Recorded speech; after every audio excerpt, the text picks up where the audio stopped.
এই পৃথিবীতে 1450 বছরে লক্ষ লক্ষবার প্রমাণিত হয়েছে রাসূলুল্লাহ সাল্লাল্লাহু আলাইহি সাল্লাম ওনার সাহাবায়ে কেরাম 1 লক্ষের চাইতে বেশি সাহাবী রাতে দিনে সকালে দুপুরে দিবানিশি নবীজিকে দেখছেন হাজার হাজার বার লক্ষবার।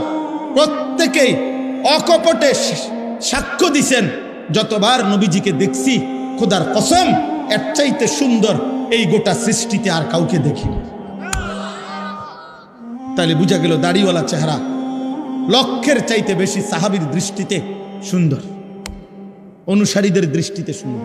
1 2 কোরআনুল কারীমের মধ্যে আছে ওয়াদ-দুহা ওয়াল লাইলি ইযা সাজা। এই শব্দের 2 তাফসীর। এক তাফসীর হলো ওয়াদ-দুহা শব্দের অর্থ হলো আল্লাহ তাআলা বলেন, হে বন্ধু আমার, আপনার এই পবিত্র চেহারা, যে চেহারা আলোকোজ্জ্বল, আপনার এই সুন্দর আলোকোজ্জ্বল নূরানি পবিত্র আলোকিত সুন্দর চেহারার আমি আল্লাহ কসম করছি।